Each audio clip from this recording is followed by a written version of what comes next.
Баршаңызға қайырлы күн достар, каналыма қош келдіңіздер. Бүгін сіздермен өте керемет дәмді кешкі асқа осындай горох сорпа жасайтын боламыз.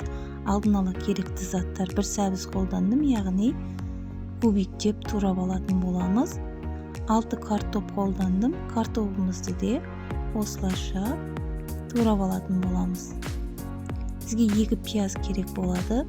Пиязымызды турап аламыз, яғни сүйектер керек болады. Осындай ет мен жылқының қабырғасынан жасадым.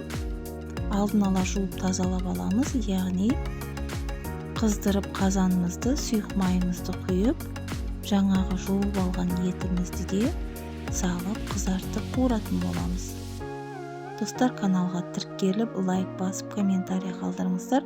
Алдағы уақытта сіздермен жақсы рецепті міндетті түрде бөлісетін боламын.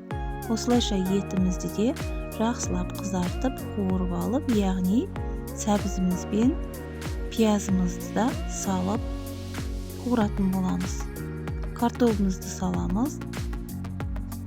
Осылайша араластырып отырып қуыратын боламыз. Томат пастасын қолдандым. 1 ас қасық томат пастасын саламыз. Араластыратын боламыз, яғни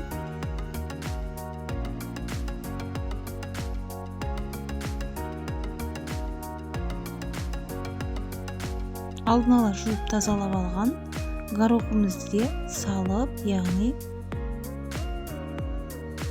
1-2 айландырып су құятын боламыз. Осылайша біздің кешкі асымыз 45 минутта дайын болып шығады. Өте дәмі керемет болып шығады.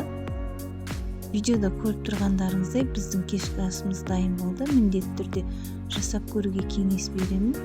Достар, егер видеоны ұнаса лайк басып, комментарий жазып, арнаға тіркелуді ұмытпаңыздар. Менің каналымның дамуына өз үлесіңізді қоса кетіңіз. Видеоның соңына дейін қарағаныңыз үшін рахмет. Келесі видеода көріскенше.